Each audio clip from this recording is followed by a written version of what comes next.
All right, Nick, good to see you this morning. Good to see you too. Yeah, so as usual, want to get a sense of how things have been over the last week, including today, on the reasons you're coming in for your anxiety. So if you can fill this out, again, this is the low end, and that's the high end on the left or the right side there. Do we really have to do it this week? I mean, do we have to really do this? Yeah, talk to me about how you're reacting when you have this form. I don't know. I had a lot of anxiety, and I just feel like this is just a big stress to me to to really go through this and actually try to figure out where my week has been or whatever. I don't know. Just kind of really jump into it. Yeah. I don't really like doing it this much. Okay.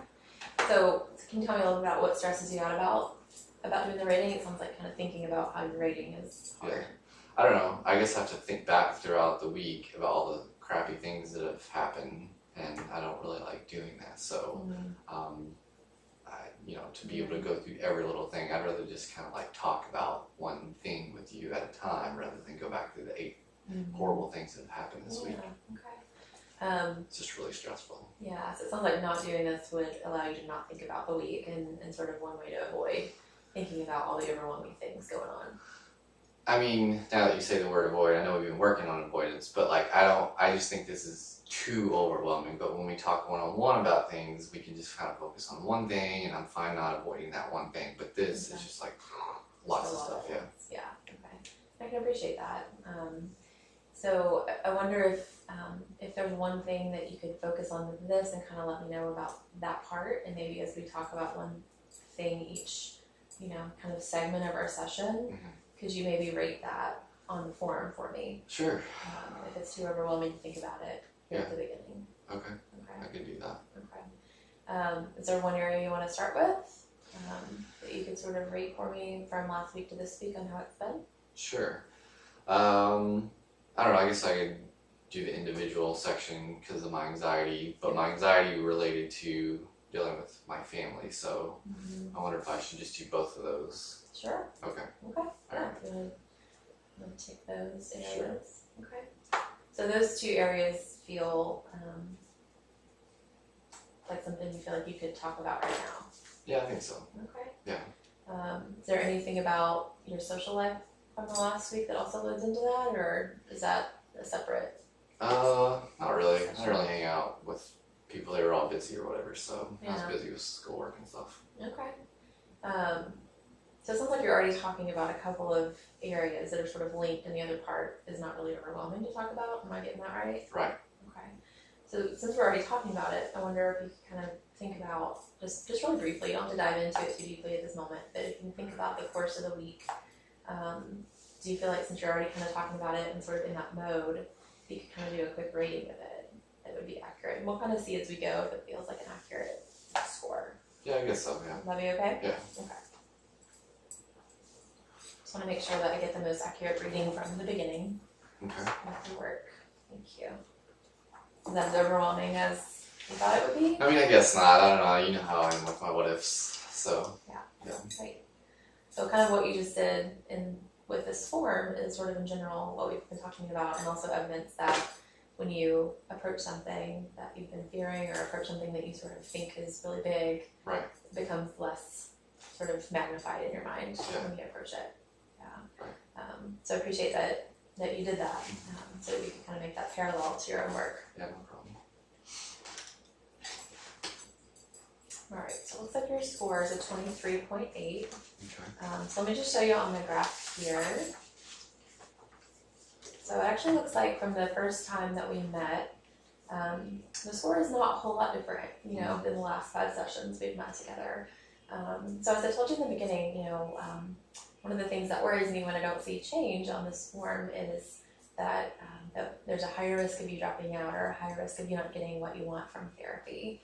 And I'm curious how you think we could make some shifts in our work together to help you feel like this is, you're getting what you want in terms of your anxiety treatment. Right.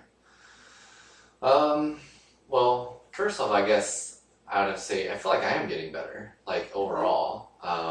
So, I mean, I see that sideways line there or whatever, but I mean, overall, I think that I've gotten a lot better. My what ifs have gone away. My chest doesn't feel as heavy, and all those types of things. So, yeah, I just feel like I'm getting better. Yeah. Okay. So I'm noticing that your scores seem to not reflect that change, and I'm curious about that. You could say something about that. I mean, honestly, like, I really struggle with doing that, and I do give myself lower scores, even though I feel like I'm getting better, just because I feel like it's just, I don't know, I don't want to jinx myself. You know, what if I give a high score and I've got all these expectations for myself, and then I fail somehow? I mean, it's just, what if, who knows what will happen? So, Okay. I don't know, I fear just kind of giving myself a higher score, so I like to just be on the safe side and put it on the lower end, even if I'm getting better. Yeah, okay. Well, I appreciate you sharing that. So it sounds like if you were to give a reading on your ORS, that's reflected that progress that you made, that some of those what if thoughts have been working on, and some of the, the fears that it'll go away or disappear, that you'll disappoint yourself, will happen. Right. So it's almost the same as when we started talking about the overwhelm of this form. Yeah. Right? Yeah, I guess so. So what happened when you approached your overwhelm, even though you thought initially it was going to be too much? I don't know. What happened when I did that? Like, I don't know, it's just easier just to move on and kind of get it over with. And, but I don't know, I maybe this is kind of, who knows, maybe it's OCD. What if I have OCD and it's just a thing of just putting it down low so that I don't have to expect more of myself. Mm-hmm. Right. So what does it mean if you expect more of yourself and that doesn't happen? Then I've failed. Then I'm, like we talked about before, that I'm a worthless loser and I'm a burden on others and all that kind of stuff. So, and I don't want to be that way. Yeah. I hear you. So, one of the other pieces that we talked about, we talked a lot about some of your negative automatic thoughts and, some of those distortions that we talked about, kind of catastrophizing and magnifying things to be more than what they are. And we kind of talked about that in relation just to doing the form. Right.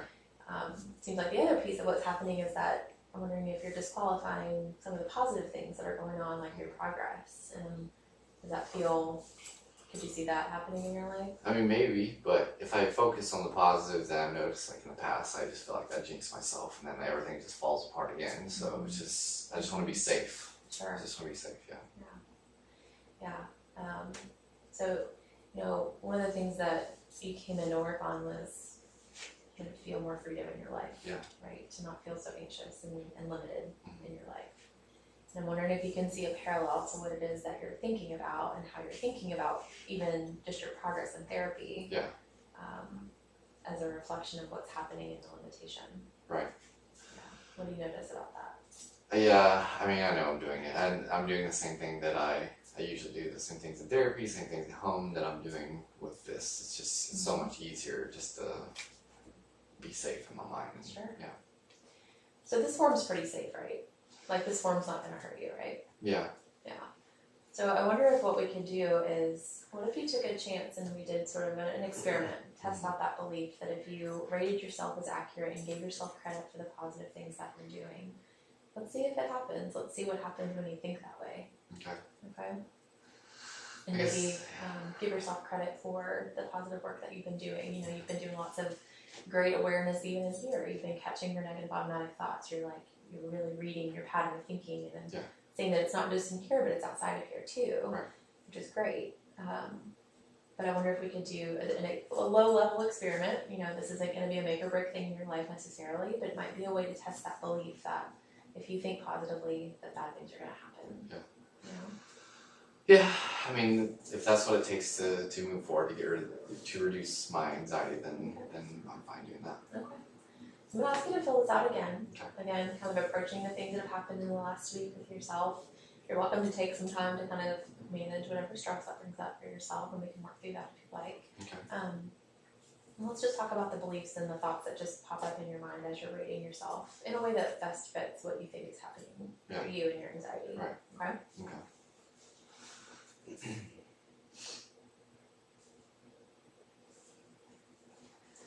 Yeah, I guess the thing that just popped in my head is just like, what if she's wrong?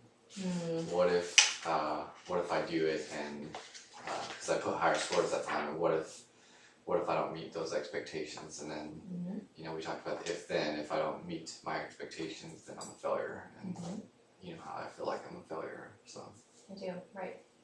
So you know, let's think about that for just a second. So I'm going to rewrite this and I'm going to show you on the line. I want you to let me know what pops up in your mind when I show you the difference. Okay.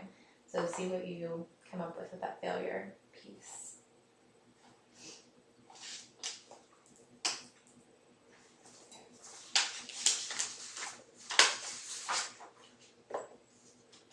Alright, so this is actually a 29.8. Okay, and then before it was a 23. So that's actually a pretty significant change. And does that feel accurate for you? Yeah. Okay. Yeah. Yeah. So in our anxiety treatment, you know, we've been talking about looking at the facts and looking at the data, right? So what's the data in your mind that shows that you changed in a pretty significant way?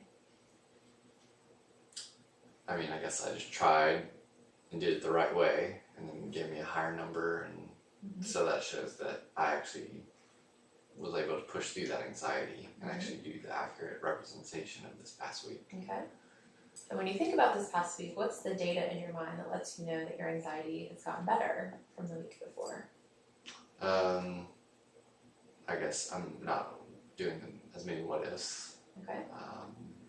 Not catastrophizing as much. So yeah. Yeah. So you've noticed some changes in your thinking. Right. What do you notice about how that's changed how you felt and how you behaved and felt in your body? Yeah. I guess I've been taking on more responsibilities and things like that, which normally I wouldn't do, and my heart seems more at ease than usual. So yeah. Okay. So what's it like in this moment to give yourself credit for some of the things that you've been doing that are facts and are data in your mind? Well, like I said, it feels good, but there's always that what if what if it messes up this week coming up, so, but that's something I need to work on, so. Yeah. So you've also told me that in the past week, your what ifs are better, and it's helped you to feel better in your life. You're able to take on more things. So how did you do it last week? I just kept challenging those thoughts and trying to come up with alternate solutions or alternate, thoughts and things like that, and looking for the evidence for and against, like we talked about before, and made me, I don't know, I guess it just led to me not worrying as much and asking as many what ifs. That's great. So that's something that you did. It's something that you've been working on.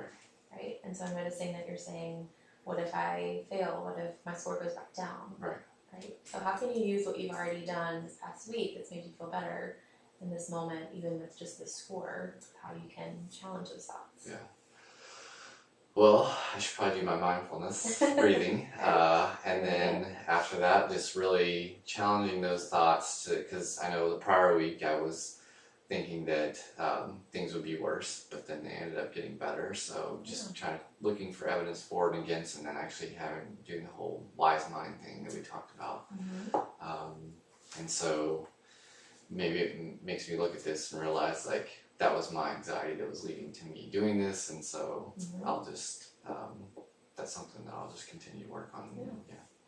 Well, it sounds like you have a great plan. Again, you've done this already for a week in terms of challenging your own negative thinking and distorted thought patterns that you caught yourself with. And you have a great plan moving forward of how you're going to continue to do that. Right? So that's the fact. Those are the facts. So I encourage you to keep those in mind and catalog this in some way, whether you write it down or put it in your phone or something, to help you remember that. The score in and of itself isn't scary, right? So it's what we make of it that makes it intimidating. Yeah, that's a good point. So I encourage you to think about what's gone into that for yourself and continue to do the things that are working, because this is a significant change, and this is not just a score, but this shows you're really working to improve the freedom in your life and feel less restricted by your anxiety, and you're making a lot of changes to make that happen. Yeah, that's a really good point. Any questions about that? I don't think so. Okay. Is there anything in your mind that you think would help you to get to maybe a 29 even next week that we can work on today? I guess just even, when I do the mindfulness or whatever, I start really start worrying about other things, and then I go, gosh, why can't I just sit here and just focus on the present? And I keep worrying about the future, and then I start tearing myself down. So. Okay. So we could work on some of that in session today, Yeah. if that would feel like a good way to kind of keep challenging yourself. To Sure. work on the non-judgment piece Yeah. and mindfulness. And we can do a practice today, even if you like. Yeah, that sounds good to me. Okay. Well, again, thank you for approaching us. I think that really shows a lot about you and really even displays a lot of the work that we've been doing, Yeah. even with just these two basic forms. Right. All right, thanks for pointing that out to me. Sure. Thanks. Yeah.